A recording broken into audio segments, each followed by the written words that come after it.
Bueno, el tema de la plurinacionalidad es un tema, yo creo que es el tema más complejo que ofrece la propuesta de la convención. Para mí hay dos temas que son muy complejos, que uno es la plurinacionalidad y lo que está debajo de este paraguas de la plurinacionalidad, que son los escaños reservados, justicia distinta, más derechos a los pueblos indígenas, ¿cierto? Crear esta especie de división por raza o por etnia, algo que no lo veíamos hace muchos años, y aquí Beatriz también tocó el artículo 79, un artículo que nos deja muy desprotegidos respecto a, en comparación a quienes son reconocidos indígenas y quienes no tienen ascendencia indígena. Primero, para entender el tema de la plurinacionalidad, tenemos que traernos al año 2010, si bien esto empezó una discusión hace muchos más años en Europa, pero en Europa no le dieron cabida a la plurinacionalidad, sino que solamente a los países multiculturales o pluriculturales.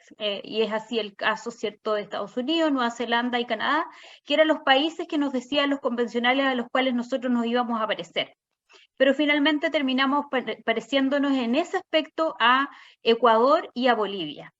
Pero Ecuador y Bolivia son países que tienen una población de más del 60% de personas con ascendencia indígena, pero aún así hay muchas cosas que tienen limitadas constitucionalmente respecto a todo lo que tiene que ver con la materia indígena, con el tema del pluralismo jurídico, que acá en la convención se rechazaron. Se rechazaron tres cosas que son muy importantes, como el poner límite a la justicia, cuáles son las materias que se van a abordar. Acá quedaron todas las materias, ¿cierto?, integradas a la justicia indígena.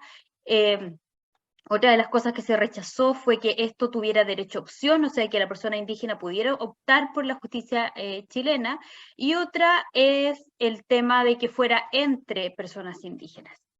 Eso en relación a lo que se aprobó y a lo que se rechazó. Pero ¿por qué yo digo que tenemos que volver o retroceder al año 2010? Porque me refiero a esta tesis que instala en algún minuto Álvaro García Linera, cuando comienza a hablar de que en uno de sus libros, ¿cierto?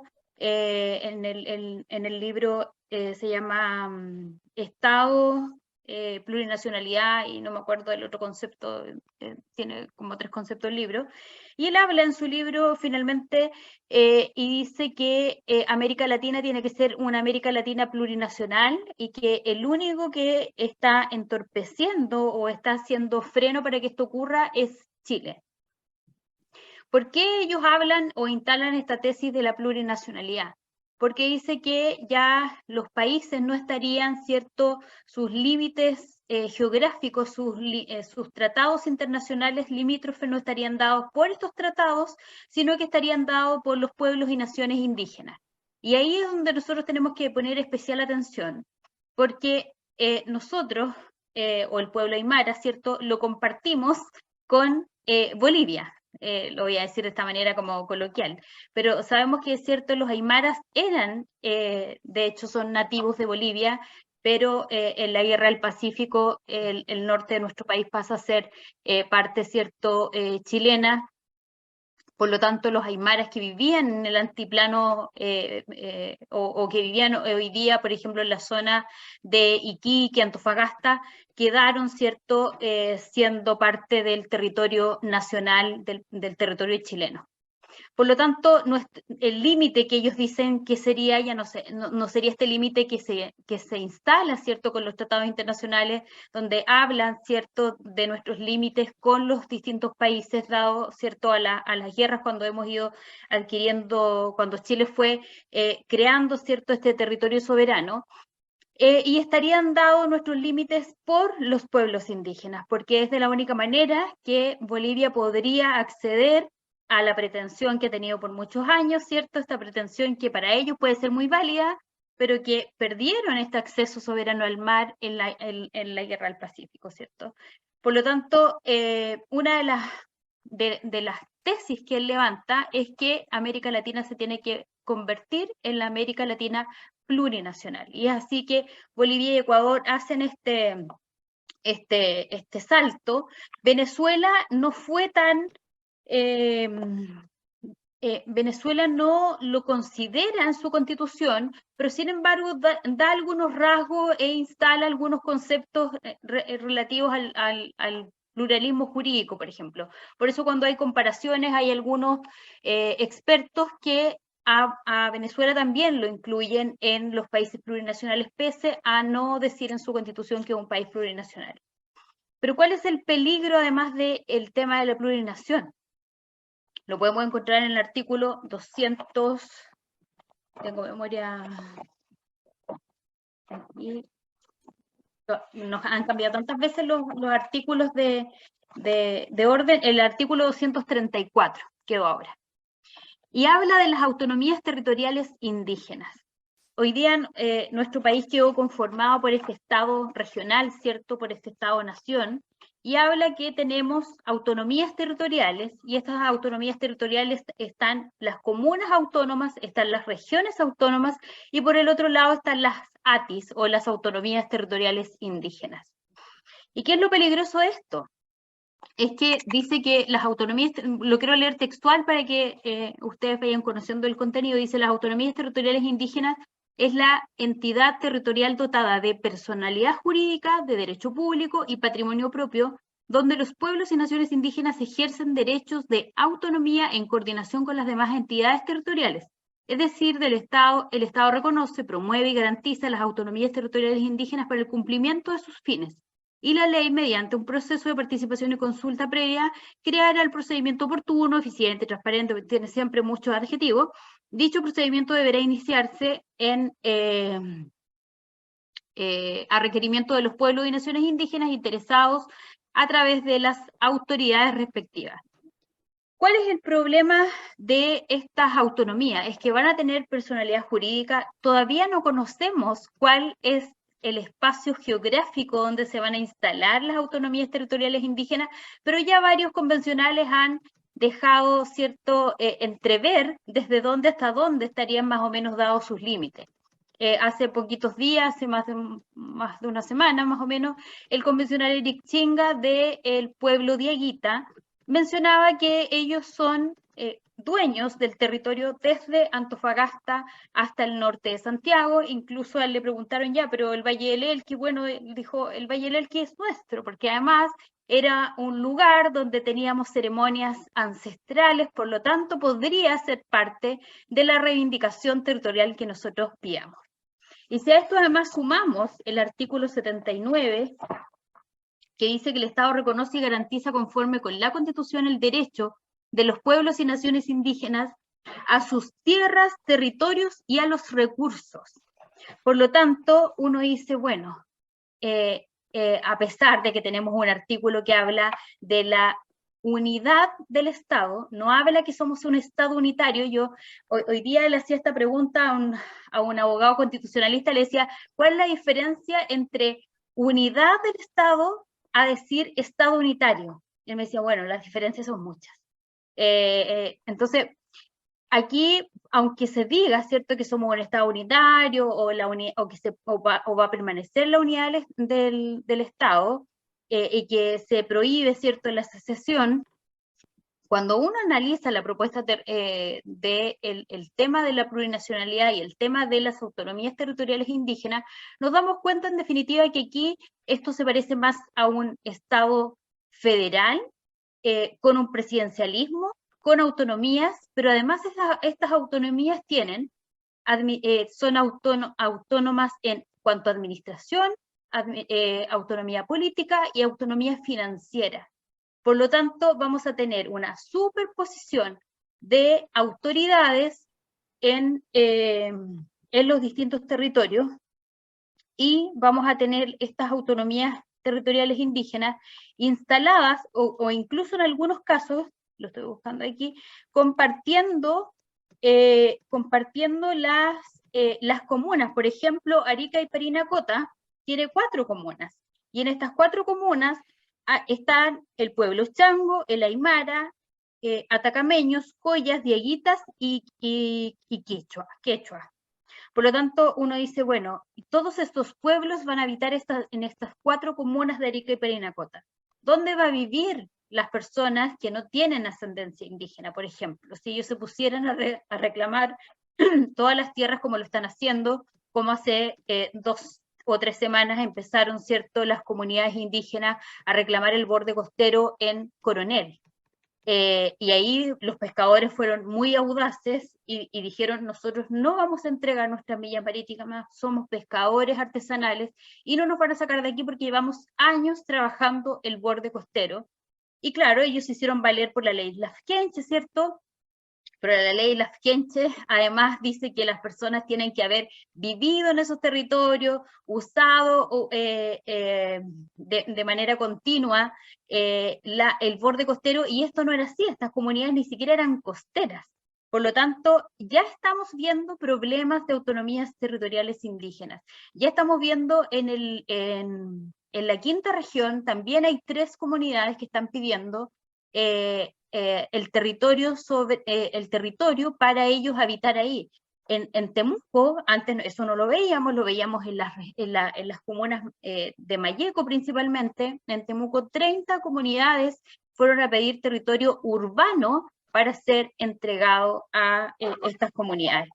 Por lo tanto, el problema que vamos a tener cuando uno además analiza y revisa, ¿cierto?, el artículo 79, donde establece que la propiedad de la tierra indígena goza de especial protección, algo muy distinto a lo que dice en materia de propiedad de quienes no tienen ascendencia indígena.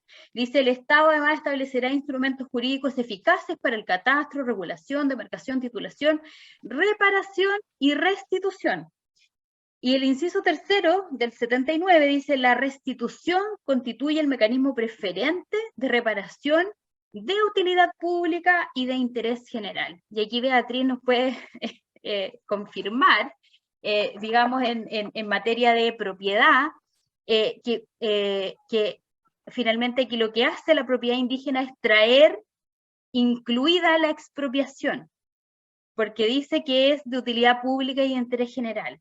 Por lo tanto, si una comunidad o un pueblo y nación indígena se le ocurre decir, como lo han dicho aquí en la Araucanía, el Gualmapu, que incluye 4, ya vamos casi en 4 regiones, más 8 provincias de Argentina, entonces uno dice, ¿y dónde va a estar el resto? O sea, ¿vamos a empezar a ceder? ¿Va a empezar a existir una guerra civil? Porque además ellos van a tener no solo, ¿cierto?, esta autonomía territorial en las distintas regiones, sino que además van a tener sus propias autoridades, porque dice que además ellos tienen autogobierno, autodeterminación y administración, como les decía yo, y además tienen autonomía política. Por lo tanto, podrían tener, tal como lo dijo una convencional en un pleno, bueno, cuando vino la ministra Isquia Siches, y según ellos la recibieron, fue una manifestación, los balazos, eso es, parece que le bajan, no sé, es como que si yo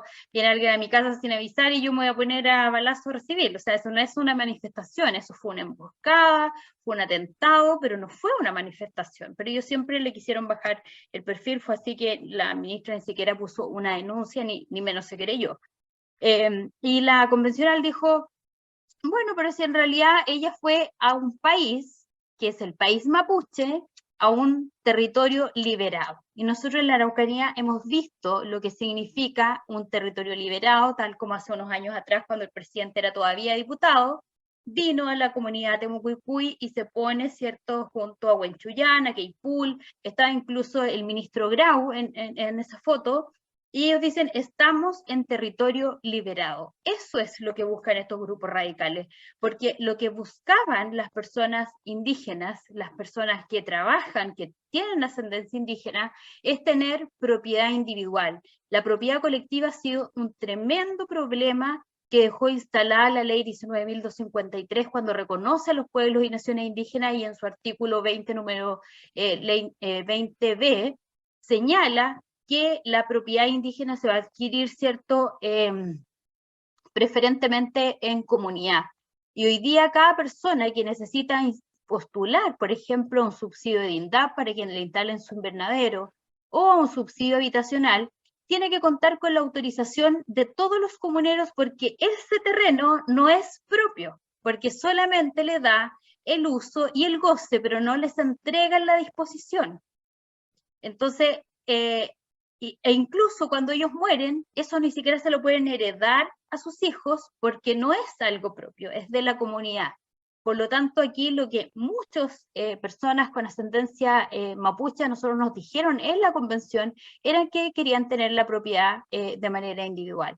Pero aquí lo que hicieron fue escuchar estos grupos identitarios, que sabemos, ¿cierto?, que García Linera también hace un par de años vino a dar una conferencia a la Universidad de Chile, que uno de los mentores también del presidente Boric,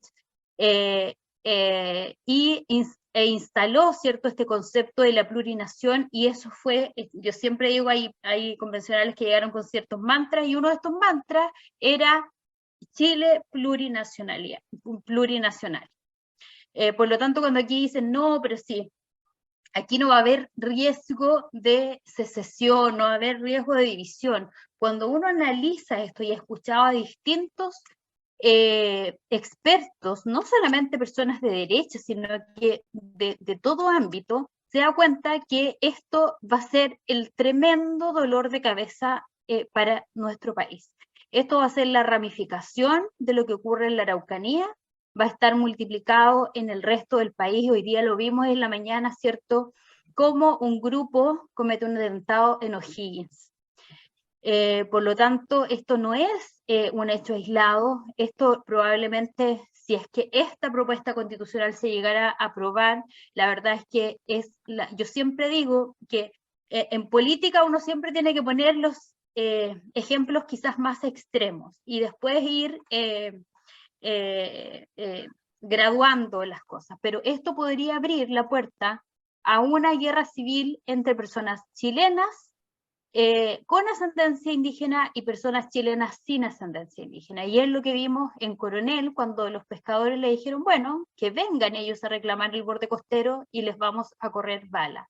Yo creo que nadie quiere volver a estos tiempos donde se enfrentaban, y bueno, aquí en la Araucanía lo vemos constantemente, pero no queremos ver enfrentados a chilenos con chilenos. Si nosotros hemos vivido y convivido de manera pacífica durante todos estos años, pero llegaron estos grupos a revolucionar a nuestros pueblos indígenas, se empezaron a intervenir las comunidades, y tenemos hoy día comunidades igual como existieron, ¿cierto?, en Sendero Luminoso el año 90, y las comunidades, ¿cierto?, o los campesinos que les decían allá en Colombia a la gente que empezaron a ocupar en las FARC para cometer, ¿cierto?, toda clase de ilícitos para la producción de droga. Nuestro país antes no era un país productor de droga, era solamente un país de paso de la droga. Y ellos, ¿qué es lo que quieren? Es tener estas autonomías liberadas para poder seguir comercializando droga, armas, madera, que ha sido, cierto, el negocio muy lucrativo para ellos. Por lo tanto, esto no es solo, además, un tema, un riesgo de soberanía territorial, sino que además es un riesgo de soberanía para todos nosotros, porque vamos a perder el Estado de Derecho que impera, si bien aquí en la Araucanía viene a medias, pero no queremos que esto que pasa en la Araucanía se multiplique al resto del país. Por eso es importante informarse y ver el riesgo que significa aprobar una propuesta constitucional que considera este concepto